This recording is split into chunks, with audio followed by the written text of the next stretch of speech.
ครับวันนี้ผมได้มีโอกาสมานั่งกับตาดิษซึ่งท่านก็พอจะรู้เรื่องราวของประวัติศาสตร์ลาว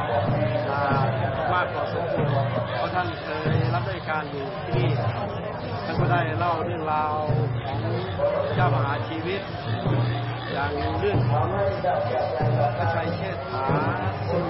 ท่านได้ย้ายเมืองจากเมืองเชียงทองหรือเมืองมาที่มาตั้งรากอยู่ที่จังหวัดเชียงจันทร์ก็ได้สร้าง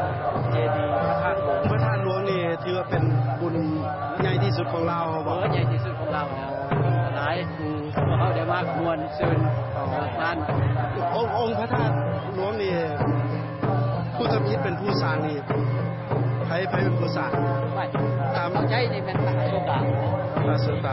แล้วตอนนี้เนี่ยเป็นปฏิสถานไว้อยู่ทางไหนเห็นว่ามันมีนี่เป็นมุ้ง2 อันนี่เป็นตัวที่2นะตัวที่2รับใจว่ามันอันนั้นแปลว่ามันมีพระเจ้าอโศกแปลว่าเป็นอันนั้นเป็นอันนั้นคือปรากฏว่าเป็นอรหันต์เลยเป็นนำคณะมานะนำคณะ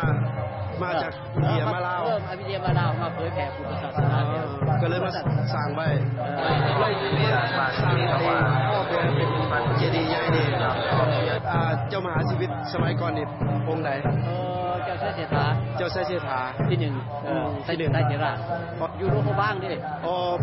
อยู่หลวงพระบางก่อนอยู่หลวงพระบางดิพอแต่ก่อนมันเมืองเจ้าชีวิตอยู่พุ่นดิยังมีได้ลุงนี่ปัจเวลาว่านี่คำตะเมื่อสันทางเชียงใหม่ก็แต่บรรณาการแต่เพื่อนาอามาตมาบอกมาอันเชิญเพื่อนก็รับเมื่อคลองลาดเป็นเมื่อเขา3 เดือนตอนนั้นก็แต่งผู้ใหม่เป็นเรื่องชีวิตแทนเพื่อนอายุขับไปดีแล้วเนี่ยท่านเชียงใหม่วันนี้ไปขอความช่วยเหลือทางบ้านมาตีเพื่อนคือเสียใส่เลยจังหวะวันนี้เพื่อนมาเห็นเหมือนวงบ้านนี่ปลอดภัยแล้วเป็นใหญ่อย่างวงบ้านเมืองเชียงทองหรือเปล่าเมืองเชียงทองเราเป็นโลบ้านแล้วกันจะไปมานี่แล้วคุณพระหลวงนี่มือตะมีดีเห็นอย่างก่อนครับพระหลวงนี่อันก็ตามประเพณีเดี๋ยวนี้ไปก็ยังคือเราไม้คำว่า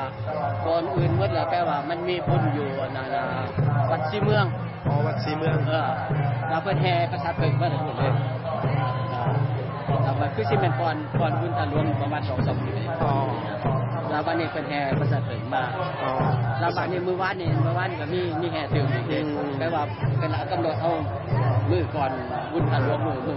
เองเลยแต่แห่ประสาทเพิ่งประสาทเพิ่งมานี่ทุกปีต้องแห่จากวัดศรีเมืองมาก่อนนี้มานี่วันนี้มื้อนี้นี่แปลว่าแม่นบุญตาหลวงมันมื้ออื่นนี่แปลว่ารับจังนี้แปลว่าเพิ่นก็มีพิธีทางพุทธศาสนานี่แห่ไปหาวัดนั่นน่ะวัดอิฐแปลงวัดอิฐแปลงมื้ออื่นนี่ต้องถือยิ่งใหญ่จริง